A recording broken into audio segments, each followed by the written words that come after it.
Hey guys, welcome back to A&J Education YouTube channel. In today's video, we're talking about what you should expect from university life from your undergraduate degree. So if you're going to university soon, keep watching.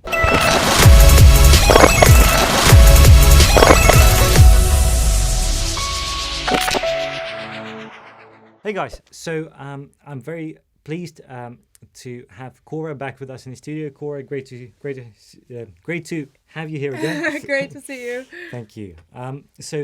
Cora, since we last sat down with Cora, it's been about a year. Yeah. You were in your second year, now you're in your third year at London School of Economics.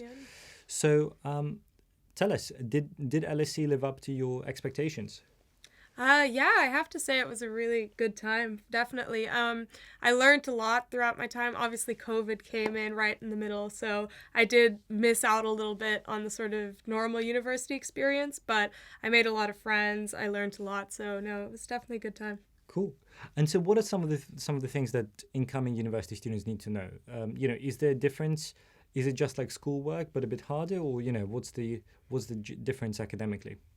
I think it actually is quite different because instead of having your sort of 9 to 3 school day, you have a very different schedule. I think that was something that took a lot of getting used to for me. You end up, especially for certain degrees like geography in my case, I ended up with about 10 contact hours a week.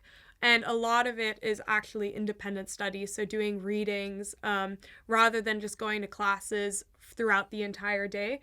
So that might sound great to some of you, like so much independent time, but at the same time, you do have to be really good at time management to make sure you get the work done and actually take something out of your degree from it.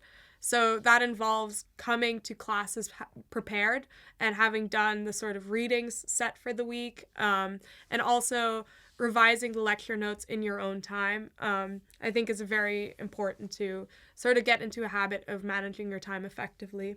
That's interesting. And it seems like the key difference is that at school, you've got your parents, you've got teachers, and you're sort of told where to be and what to do. Yeah. But here you have a lot more freedom.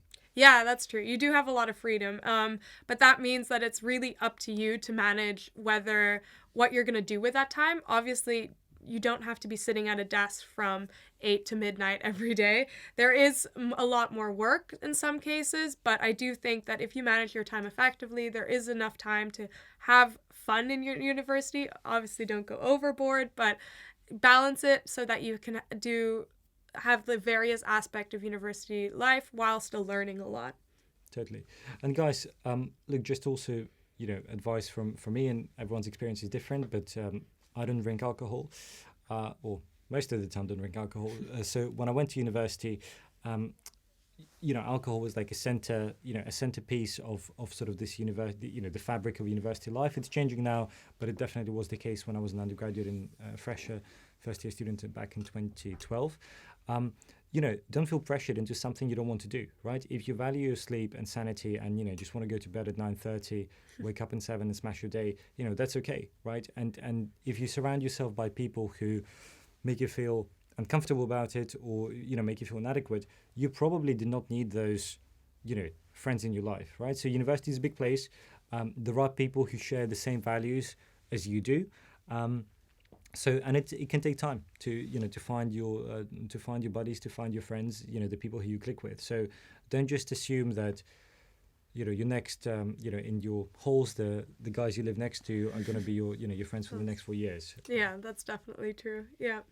And Corey, can you share a little bit with us on social life? So how do you have a recommendation in terms of how much time to spend studying, partying, and doing sport and other things? I mean, I don't think there's one set formula, but I think having balance is very important. I think I've definitely seen throughout my university degree that there's people on sort of both ends of the spectrum, people who go out and party every night and then end up not being able to make it to the classes and lectures the next morning.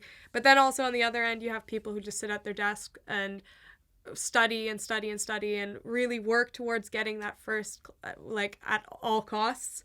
And I think you have to find the balance somewhere in between that, like definitely making time to see friends and make those extra connections that you get from university, because those are definitely some friends that can last a lifetime, I think. So, but at the same time, make sure that you get what you're paying for at the end of the day. Make sure you really make use of the classes and the lectures and the teaching that you get at university. And yeah, it's really about balance at the end of the day. Cool. All right. Cora, as we're rounding up, final 3 tips from you on how to make the most of university. I think definitely manage your time effectively is number one. Balance between social and school and academic work. Do the readings, prepare for classes. It's definitely different to school where you can just show up to any class and just sit there and listen. You have to come prepared and actively learn. And then finally, I would say make use of the sort of opportunities that you get at university. You have a lot of opportunities to make friends. You have all kinds of societies that you can join to try out different interests. Really make use of those opportunities while you can. Sounds great. Cora, thank you very much. Guys, if you haven't already, do sign up for my newsletter that I send out every 3 weeks. The link is down below.